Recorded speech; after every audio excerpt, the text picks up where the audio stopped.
2025 оны 12 сард гарах топ 5 кино.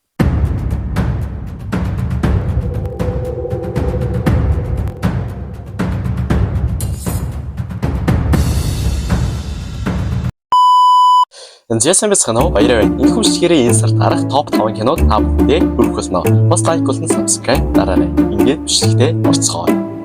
Нэгдүгээр Avatar Fire and Ash.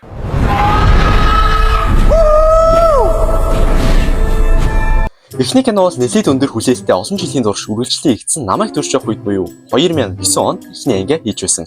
Мөн дээрээс нь ашиг орлогоороо хамгийн их болсон Avatar киноны 3 дахь анги энэ оны 12 сарын 19-ний өдөр нээлттэй их бөгөөд киноны зураг авалт 5 жил үргэлжилсэн байна. Тэгээд ер нь бол Avatar 1 2 дугаар анги бол бүх цаг үеийн хамгийн гайхамшигтай кинонуудын нэг шүү дээ. Нэр Avatar-ийн энэ 3 анги гуруула 12 сард тэр дундаа бүр нэлээд ойролцоо өдрөд гард юм билээ. Би бол яг үннийг хэлэхэд Avatar-ыг бол бүтэн үзэж байгаагүй. Одохгүй бүтэн үзнэ. Зэгэл сэтврүүгөө орцгоё. Avatar Fire and Ash гэх нэртэйгээр гарч байгаа нийт 3 цаг 17 минут хүртэл төрөл жанрын хувьд Атлиав уран зөгнөл драм төрлийн кино юм. Avatar 4-ийн эхний хэсгэнд аль хэдийн Avatar 3-тай хамт авсан. Мөн шууд хамааралтай. Нэрээ Avatar 4-ийн нээлттэй их өдөр гарсан байлээ. 2029 оны 12 сарын 21. За бүр болоогүй Avatar 5 гарна гэж бодлоо.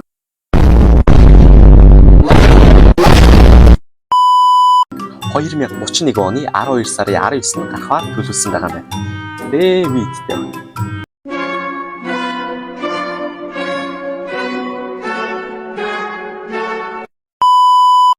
Найруулагч Джеймс Кэмерон энэ ангид шинэ омог үүсгэн Ash People буюу үнс галын омог юм байна. Performance capture технологи илүү өндөр түвшинд болсон ба дүүрний илэрхийлэл илүү бодит мэт харагдах байна. Kent Winslet жүжигчин амьсгаагаа 7 минут барьж сураад усан дотор зураг авалт хийгдсэн гэд. Би чинь үсрээл 1 минут автсан шүү дээ. Энэ хүн чинь бүр болоогүй 50 настай эмэгтэй хүн шүү дээ.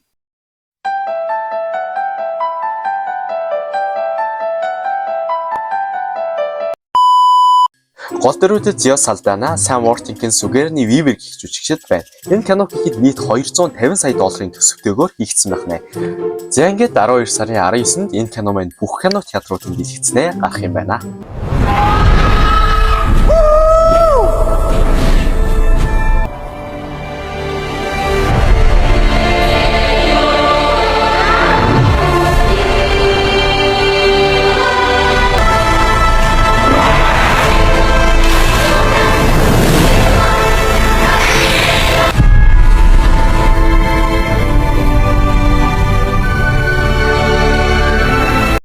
Хоёрдугаар SpongeBob Search for SquarePants. I thought you were a big guy. I am. Хоёр дахь гарах кино бол SpongeBob Search for SquarePants гэдэг ер нь бол 4 жил өмнө хайх гэсэн нэртэй хүүхэлдэйн кино гарах гэж байна. Хамгийн анх 1999 оны 5 сарын 1-нд SpongeBob 1-р үлрэлийн эхний анги гарч байсан. Мөн нэмжлэхэд SpongeBob-ийн 10 жилийн дараа анхны том хэмжээний кино. За тэгээд энэ кино маань 12 сарын 19-ний өдөр нээлттэй их юм байна. SpongeBob бол үзэхэд дурамтай хөвгчлөлтэй хүүхэлдэйн кино шүү дээ. Бид бүгдийн мэдэх Nickelodeon энэ ангийг SpongeBob-ийн 25 жилийн үед зориулж хийсэн байна. SpongeBob Search for SquarePants гэх нэртэйгээр гарч байгаа нийт 1 цаг 28 минутын хүртэл төрөл жанрын хувьд Adult Comedy төрлийн хүүхэлдэйн кино юм. Гол дүрүүд Trevor, Spice, Mark Hamill, Tom Kenny гэж жүжигчид дуу оруулсан бүлчээ. Энэ кино хийхэд 30-аас 60 сая долларын төсөвтэйгээр хийгдсэн байна.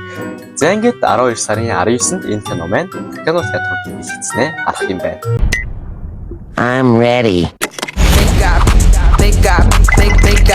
Squidward, wanna hear my big news? Let me go mark some time on my calendar. I thought you were a big guy. I am! I am. My intestines! Peekaboo! Hair-do-do! What is happening? The SpongeBob movie, Search for SquarePants. See it in 3D. SpongeBob big guy pants okay. 3-дугаар Five Nights at Freddy's 2. 3 дахь кино бол Five Nights at Freddy's 2. Их нэртэй кино гарах юм байна. Энэхүү киноны эхний анги 2023 оны 10 сарын 27-нд гарсан байдаг. Харин хоёр дахь анги нь 12 сарын 5-ны өдөр нээлттэй хийх юм байна. Ганц кино хийхээс илүү видео тоглоомоор нь хүмүүс илүү мэддэг үлээ. Киноны дуу эффектүүдийг хийхдээ жоохон хүүхдийн дөг уруугаар бичиж шингээсэн гэдэг. Найруулагч Emma Tammy хэлэхдээ энэ анги боддоор илүү айцтай үлэн. Эхний анги зөвхөн фан сервис байсан гэжээ. За энэ киноны маань нийт урт нь 1 цаг 44 минутын урттай. Төрөл жанрын хувьд мэдээж аимшигын хоррор төрлийн кино. Гол дүрүүд Meg Grace, Elizabeth Leigh, Skeet Ulrich бас дээрээс нь удахгүй дүчрэх гэж байгаа. Алдарч жүжигчин Megan Fox дууруулдаг юм байна. Нэр энэ анги нь эхний ангитай харьцуулахад 2 дахин их төсөвтэй буюу нийт зарц нь 51 сая долларын төсөвтэйгээр ихсэн байна. За ингээд 12 сарын 5-наас эхлэн бүх кино театруудын бэлтгэцнээ гарах юм байна. Freddy Fazbear's Pizza. Definitely not. Here for decades. Some little girl got murdered here. So this is what it's like? What we've been through.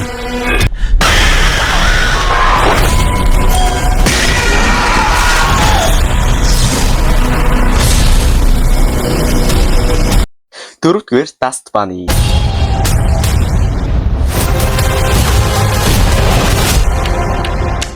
За дөрөвт кино бол бас нэгэн аимшиг кино байгаа. Энэ бол Dust Bunny гэх нэртэй кино байна. Ер нь бол Dust Bunny гэдэг нь тоостой туулай гэж орчуулагдсан юм байлээ. Энэ киноны нийт урт нь 1 цаг 46 минутын урттай. Төрөл жанрын хувьд аимшигын акшн төрлийн кино. Найруулагч Bruce Macker хэлэхдээ энэ киног гинт хэргийн элементтэй dark horror болгож хийсэн гэжээ. Гол дүрүүд Mata Mikkelsen, Sophia Sloan, David Dastmalchian гэдэг энэ ахыг та нар идэ гэж бодож байна. 50 настай мэлээ бүр айгүй овргүй яг л нач. Okay.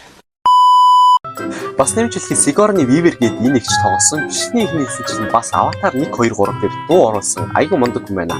Киноны post production аимшигын дуу эффект дээр нэмж янз бүрийн амьтдын амьсгал нэмж хийсэн гэдэг. Энэ киноны нийт зарц нь 40-оос 150 сая долларын бүтээгдэхүүнтэй бүтээгдэжээ. За ингээд 12 сарын 12-наас эхлэн бүх кино театруудын бэлтгэцнээ гарах юм байна.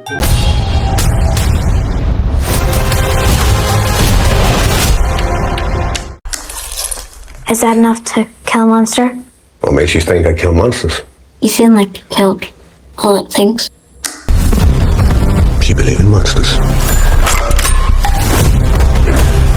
You're a monster. You got the girl. I got the girl.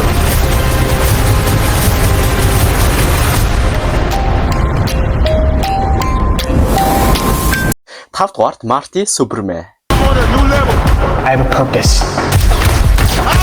За сүүлийн кино бол Marty Superman гэх спорт болон драмын төрөл холилдсон кино байна. Энэхүү кинон жинхэнэ ширээний теннисчин Marty Rees-ийн амьдралаас сэтгүүлсэн. Энэхүү киноны нийт урт нь 2 цаг 29 минутын урттай. Төрөл жанр бол сая хэлсэнчлэн спорт ба драмын төрөлд ордог. Гол дүрүүд алдарт Америк болон Францын жүжигчин Timothée Chalamet мөн Dune кинонд тоглож байснаар та бүхэн мэдэх баха. Мөн тэрээр энэ кинонд зориулж 6 сар ширээний теннисний сургалтанд сурчээ. Бас манай Iron Man-ийн эхнэр буюу Америк жүжигчин бизнесвүмэн Gwyneth Paltrow энэ кинонд тоглосон байх нэ. Энэ киноны нийт зарц нь 60-аас 70 сая долларын зардалтай бүтээгдсэн байдаг.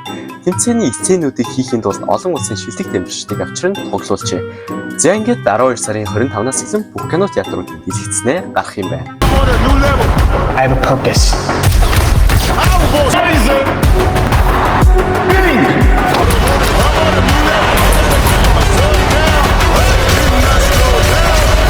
And what do you plan to do if a dream of yours doesn't work That out? doesn't even enter my consciousness. This is my town. You didn't know where you know it now. I'm on a new level. Энэ бичлэг ер нь цуврал болж орох байх гэж бодож байгаа. Гэхдээ та нараа лайк, subscribe дарвал шүү дээ. Энэ оны сүүлийн өдрүүд үргэлжлэсээр байна. Шинэ он гарах төсөөр мартаг үз. Тийм болохоор энэ жил амлсан төлөвлөсөн зүйлүүдээ бүгдийг нь хийж чадна гэдгийг чинь итгэж байна. Амжилтсыз залуу. Тэгээд дараагийн бичлэгээрээ уулзцгаая.